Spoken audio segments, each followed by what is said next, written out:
now to an update on a shooting in North Lincoln over the weekend. Lincoln police now saying the Omaha man who was injured died yesterday.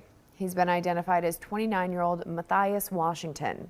The shooting happened at an apartment near 9th Street and Belmont Avenue. LPD says a 34-year-old man was in the apartment at the time and is known to that victim. A gun was also found at the scene. LPD said investigators are working to determine if he was acting in self-defense. That man has been cooperating with law enforcement. In Lexington, about 100 residents, community leaders, and agency representatives are coordinating support after Tyson announced its plant in the city will close in January. The goal of the meeting is to connect families with employment options, financial health, and educational resources. Representatives from the Department of Labor spoke about upcoming job fairs and rapid response sessions, while DHHS offered help through tuition assistance and SNAP benefits. I did not expect for that many to come to the meeting, and I think we were shocked to see who was able to join us, but I also think that it shows how much our community wants to support each other and how much we want to be a team and help everybody that lives here.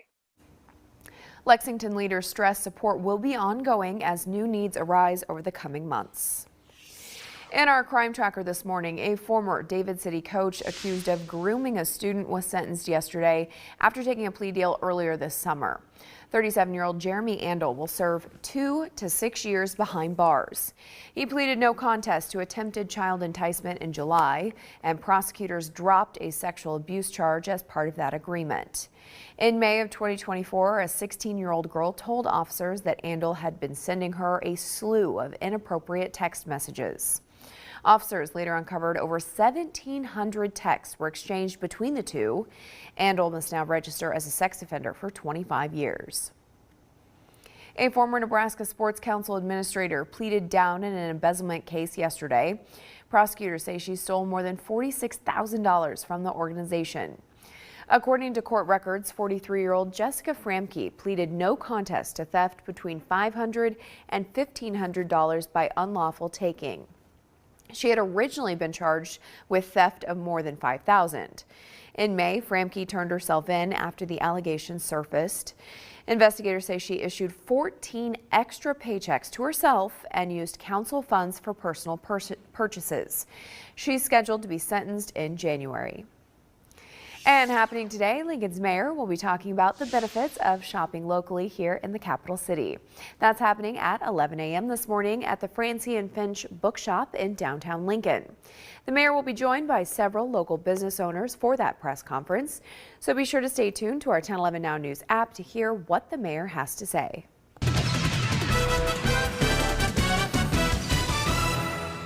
At the alert desk, we're taking a quick look at Lincoln's Skycam this morning. People across the city and across the country are getting ready to travel for Thanksgiving today, but depending on their routes, weather could be a challenge. Now, from snowstorms and blizzards to heavy winds, right now an Arctic blast is expected to push across the northern U.S. Right now, North Dakota Highway Patrol says several roads near Fargo had to be closed yesterday.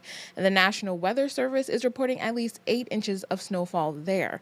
Now, this is a pileup that you see right here in Minnesota that happened yesterday. A long pileup, no injuries though. Some forecasters say travelers can expect possible travel delays and cancellations out of major airports in Chicago to Boston to New York and along the East Coast. Now, if you've already been outside here in Lincoln, you've already noticed that cold air that we have.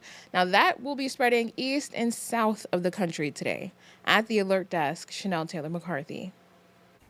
Thank you very much, Chanel Taylor. The time now is 6:42. Coming up after the break, a little girl fighting a devastating diagnosis and the Husker sport helping her family stay strong. We'll have her story next.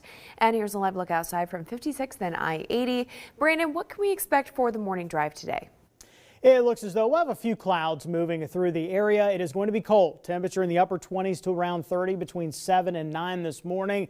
It looks as though it'll be about 10 degrees colder. It'll feel that 10 degrees colder when you factor in that northwest wind 10 to 20 miles per hour. Sunrise this morning at 7:27. Overall today, our high temperature of 41 will increase the clouds. It becomes partly to mostly cloudy for this afternoon, and northwest wind 10 to 20 gusting up to 30 miles per hour for much of the day. So not nearly as windy as it was for us yesterday. We are going to be chilly today with a high in the low 40s. We'll go with a high of 40 for your Thanksgiving day, also below average. And then we just continue the cooling trend into Friday. Again, a weather alert day for the possibility of some wintry mix and snow. It's a 30% chance, I think, in the afternoon, with the chance ramping up for Friday night into Saturday. High temperature on Friday of 37, but it'll feel even colder because it's going to be breezy. So our wind chills could be in the teens and 20s for much of the day on Friday. So keep that in mind for heading to that Nebraska-Iowa game. I'll have a look at the rest of the 7-day forecast coming up.